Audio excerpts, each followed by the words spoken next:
Assalamualaikum warahmatullahi wabarakatuh. Ketemu lagi dengan saya Yudi Santoso. Salam sukses barokah. Di video kali ini saya ingin mengajak teman-teman sekalian untuk berdiskusi.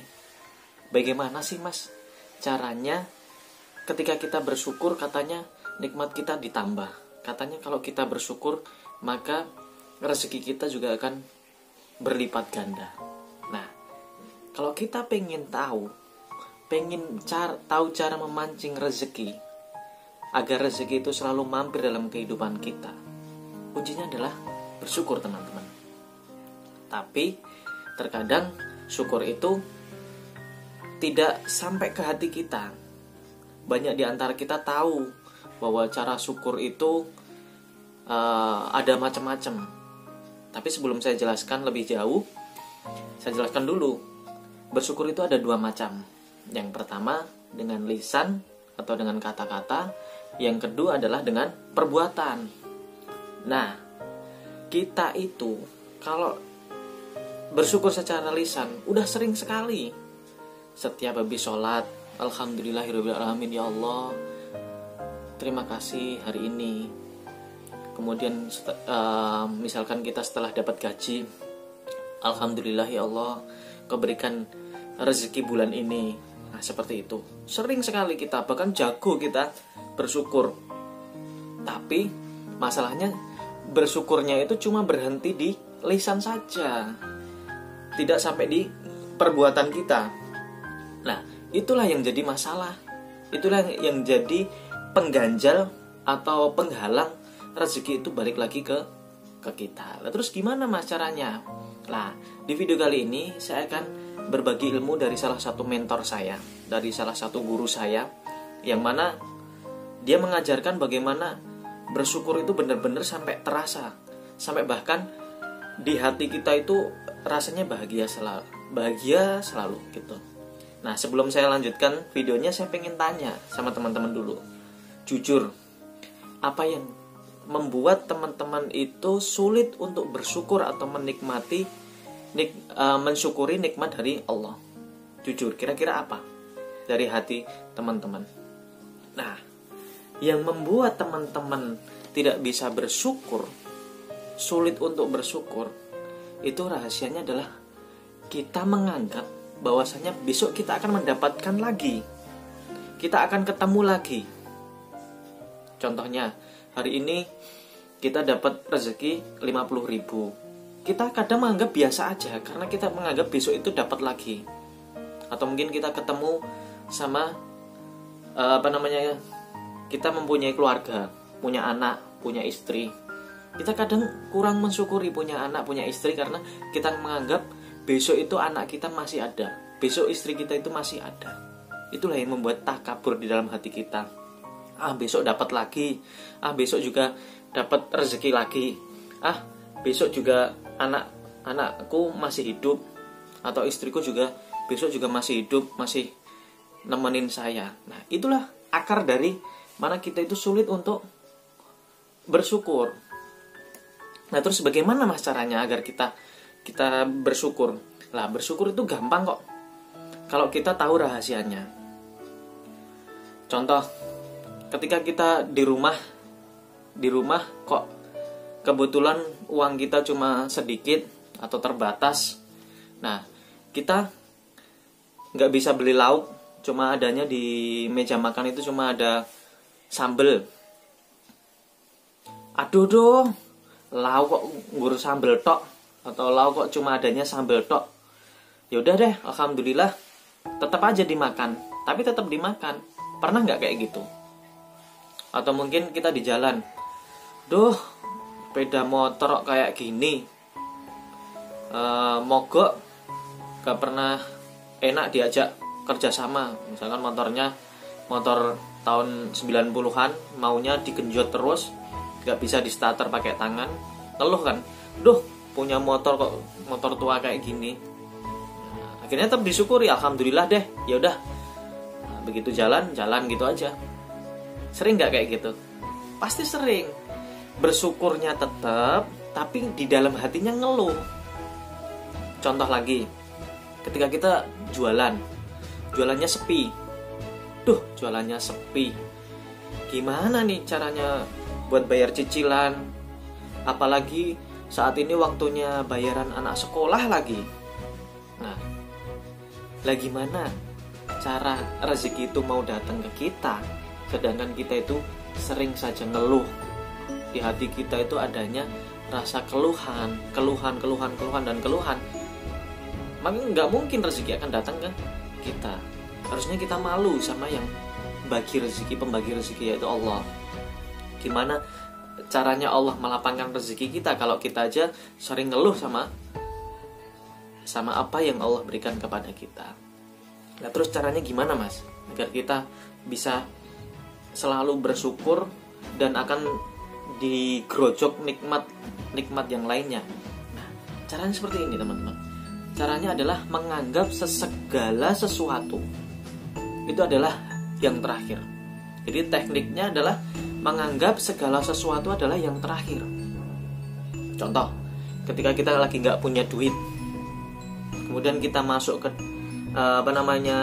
ke rumah, kita lihat di rumah kok cuma istri itu masak sayur lodeh, terus kita tanya, Ma atau Dek, nggak masak toh?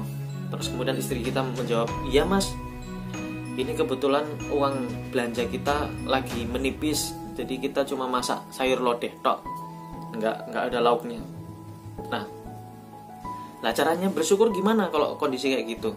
Ya anggap aja segala sesuatu itu terakhir kali makan.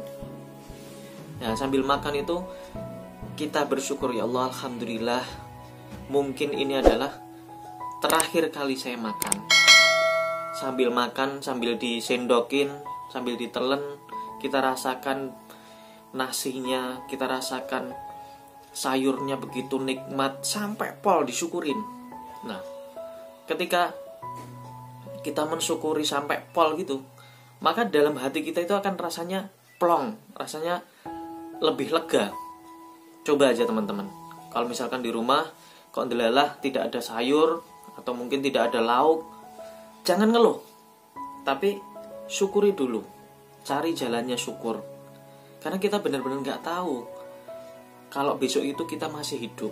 Jadi anggap segala sesuatu itu yang terakhir. Contoh lagi, ketika kita mau tidur, bayangkan besok pagi itu kita sudah tidak bangun lagi. Rasakan kasurnya, rasakan bantal yang menempel di kepala itu, benar-benar rasakan. Kemudian pejamkan mata, rasakan setiap hembusan nafas. Tarik nafas, kemudian keluarkan, kita rasakan. Kita syukur, ya Allah, terima kasih atas hidup ini, terima kasih atas kasur yang saya tempati tidur sekarang saat ini. Rasakan dan anggap segala sesuatu itu terakhir. Nah, kalau teman-teman menganggap itu yang terakhir, rasanya nikmat sekali. Kemudian ketika mandi, teman-teman jarang pasti teman-teman merasakan ketika mandi jebur-jebur yang pakai gayung ya, atau mungkin yang pakai shower, setiap tetesan air yang ada di dalam yang membasahi tubuh kita itu, kita rasakan jernihnya air, rasakan wanginya sabunnya, rasakan segarnya airnya. Nah, kalau kita bisa merasakan betapa luar biasanya nikmat dari Allah, dan kita menganggap besok itu sudah tidak dapat lagi, maka kita akan menemukan sesuatu yang dinamakan bersyukur. Nah, terus Mas, itu kan contoh-contohnya adalah contoh-contoh barang atau benda. Terus kalau keluarga Mas, sama. Misalkan ke keluarga kita anggap hari ini adalah hari terakhir bertatap muka dengan orang-orang terkasih kita. Hari ini adalah hari terakhir kita bertatap muka dengan anak-anak kita, dengan istri kita. Mungkin kita sering nggak pernah peduli atau cuek dengan mereka. Kita nggak pernah tahu kapan mereka akan pergi, teman-teman. Kita nggak pernah tahu kapan mereka akan meninggalkan kita. Kita sering cuek dengan orang tua kita, sering cuek dengan bapak ibu kita yang masih punya bapak ibu. Nah, teman-teman anggap bahwasanya itu adalah hari terakhir teman-teman untuk bisa bertemu dengan mereka, atau mungkin hari terakhir mereka akan bertemu dengan kita. berikan perhatian yang terbaik. Kalau nggak pernah memberikan sesuatu, misalkan orang tua jarang kita temui, kalau rumahnya jauh kita telepon, kita video call, kita tanya kabarnya, kita tanya bagaimana keadaannya, makan apa saat itu. Orang tua akan senang sekali dan akan menganggap bahwasanya kita merasa menghargai beliau. Berikan perhatian yang terbaik. Mungkin dengan istri kita jarang mengajak keluar, ajak keluar. Siapa tahu hari ini adalah hari terakhir kita bertemu dengan dia, dengan anak-anak kita. Nah, terkadang kita itu kurang mensyukuri anak-anak kita, kurang mensyukuri pasangan hidup kita, karena kita menganggap besok itu mereka masih ada, besok mereka masih menemani kita. Itu yang menjadikan kita kurang bersyukur. Nah, kalau kita bisa mempraktekkan seperti itu rutin, teman-teman, bisa mempraktekkan rutin sampai hal-hal yang detail, yang kecil, maka insya Allah sampean nanti akan mendapatkan kebahagiaan yang benar-benar dari hati. Kemudian setelah mendapatkan kebahagiaan, kalian akan mendapatkan rezeki yang tidak pernah diduga, karena sering mensyukuri. Lah yang berjanji bukan saya, Allah. Allah la in syakartum la azidanakum. Barang siapa yang bersyukur, maka akan ditambah nikmatnya. Kita mensyukuri uang, maka uang akan bertambah. Kita mensyukuri kasih sayang kita dengan keluarga kita, maka kasih sayang juga akan melimpah kepada kita. Oleh karena itu, teman-teman, itu tadi salah satu teknik bersyukur kita. Karena teknik ini sering tidak diajarkan di sekolah. Bahkan orang tua yang orang tuanya adalah seorang guru agama pun jarang mengajarkan teknik seperti ini. Mungkin kalau mengajarkan syukur cuma syukur le, bersyukurlah yang banyak le. Tapi teknik syukurnya seperti apa kita tidak diterangkan atau dijelaskan secara detail. Nah, salah satu contoh teknik bersyukur yang saya berikan ini tadi, semoga bisa bermanfaat, bisa menambah nikmat yang ada atau yang dimiliki teman-teman sekalian, bisa melipat gandakan nikmat, bisa menambah kebahagiaan untuk kita semua. Semoga video ini bermanfaat dari saya. Jangan lupa like, share, dan subscribe. Mudah-mudahan video ini bisa memberikan manfaat dan barokah. Akhirul kalam, assalamualaikum warahmatullahi wabarakatuh.